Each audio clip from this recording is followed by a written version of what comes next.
Big Money Bound TV, RRT Posse YouTube. If you're new to the channel, please like, subscribe, and turn on post notifications. I release scheduled videos every Monday, 12 o'clock a.m. Eastern Time, but I also release some unscheduled videos throughout the week. Now, if you're returning, hey, welcome back. I appreciate all of the support. Thank you. Last night, they had me on the COVID floors. Not in the unit, but on the regular floors. COVID positive patients.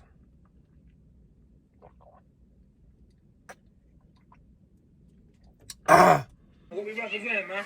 Big money bound. So let her know, man. Big money bound. The kids, man. You got the kids, man. Y'all know me, y'all know I needed that. I was taking care of a total of like 1, 2, 3, 4. It was like 4 sections, probably like 150 patients. COVID is ramping back up. Like, it's serious, man. That Delta strand is serious. And like they said, I think they said in Florida, like every 1 in 5 person has COVID or has come in contact with COVID or had it at some point in Florida. Yeah, I just try to stay prayed up, man, try to protect myself. But my night started off how I thought it would start off, because earlier in the morning, they had called me, like the day shift had called me. Only time day shift calls you is if they're short staffed and they need your help. Like, come quick, we need somebody to please come help us out. And y'all know me. I would have went and did day shift, but under one circumstance. I was going to come in at 9:30, but I needed to be paid for all 12 hours.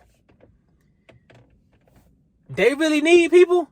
They going to make that happen, no problem. Come on in. We don't care about none of that. But I couldn't do it because I had to go to a doctor's appointment with Jody Joe, check up on my liver, make sure everything was going good in there. But if that wasn't the case, I would have showed up 9:30, got paid for all 12 hours, only worked like, how many hours? 8.5 hours? 9.5 hours. That was all I would have did. And I'd have been done. I would have missed the shift differential, but I'd have got 3 free hours. 3.5 hours free. You can't go wrong with this stuff, man. Like, come on now. So I'd have got them hours, so. But like I'm saying, sorry. But like I'm saying, that wasn't the case because I had to go with Jody Joe. The one thing I want to touch on that took place last night is, man, everybody wants to be a respiratory therapist. Everybody believes they can be a respiratory therapist. Everybody believes respiratory therapists aren't doing nothing. That's not the case. I get called to a rapid response, come quick, patient desat, we got to figure out what's going on. It's me, the doctor, the charge nurse, multiple nurses from the floor. We're trying to figure out what's going on. So I come into the room. I see the patient is on a high flow nasal cannula and a non-rebreather. COVID positive patient. Saturation's in the 60s.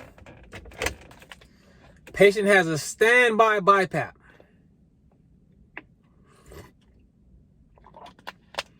The nurse and supervisor is then yelling at me. Well, not yelling at me, but screaming for me to ambu the patient. Like, ambu the patient, ambu the patient. I'm in my head thinking, yeah, this lady tripping on. She don't know what the hell she's talking about. Let me go ahead and get this BiPAP situation set up. Ambu the patient, ambu the patient. The patient is on 100% non-rebreather and 100% high flow nasal cannula at 45 liters. Why would I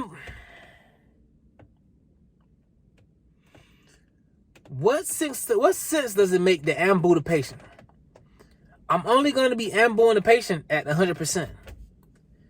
This BiPAP can better oxygenate the patient than we can ambu bagging. So I'm like, I'm not even really, I'm hearing you, but I know what I'm doing. So I'm just whatever. But I'm not finna get into a shout match. No.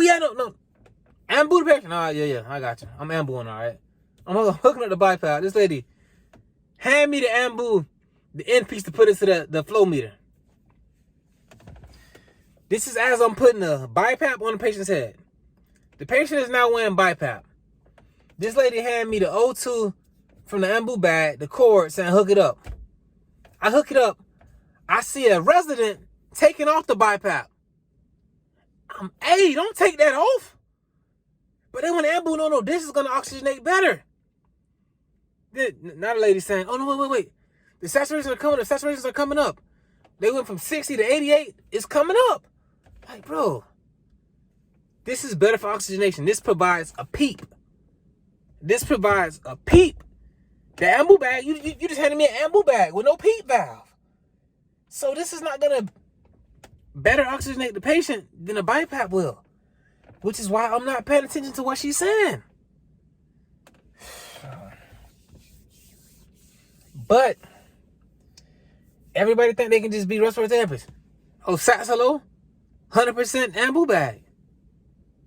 That's not, we get 100% oxygen. That's not the case. Then somebody gonna tell me, oh, well, how come you didn't do the ambu bag instead? I'm like, yeah, that wasn't gonna work. We had to add PEEP. When nurse come back around. Well, maybe that they were saying use ambu bag. They thought it was gonna be a cold blue and they wanted like for intubation. Hey man, there's no way around it. Like ambu bag was wrong. Let's say you want to do the ambu bag. We get ready to intubate. The BiPAP is gonna oxygenate better than the ambu bag will. So either way, you're wrong. You can keep a patient on BiPAP until it's time to intubate. You take out the BiPAP mask. The doctor begins to intubate. You then hook up your ambu bag, and then you bag once we get intubated. This stuff is like, this stuff has taken place. This is stuff that we do, like. But that was that situation.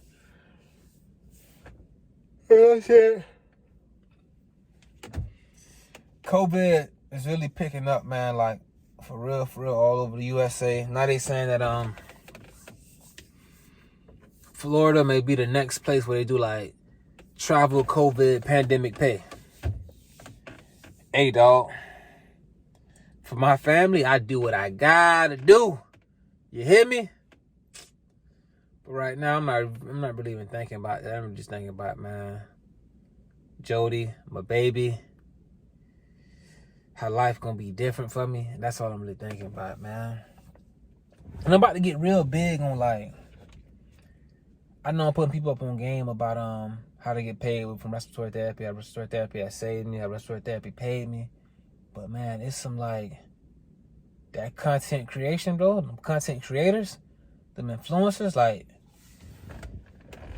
there's some money on that internet, dog.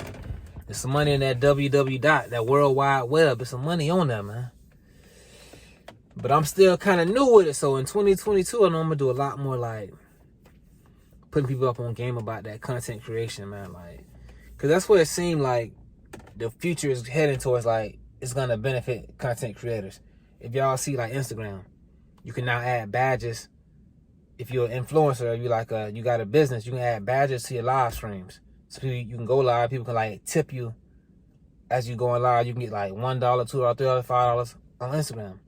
Now they're giving you incentives where if you go live for at least 15 minutes, 1 day, 2 days, I'm going to give you $100. Instagram, content creators, man. Create that If you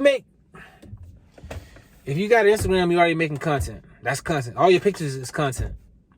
You might as well monetize your content now.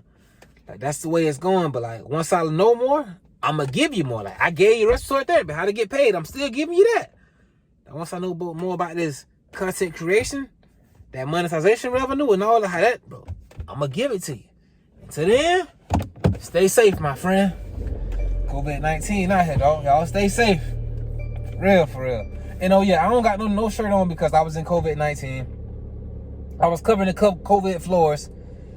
I didn't bring an extra underchanging shirt.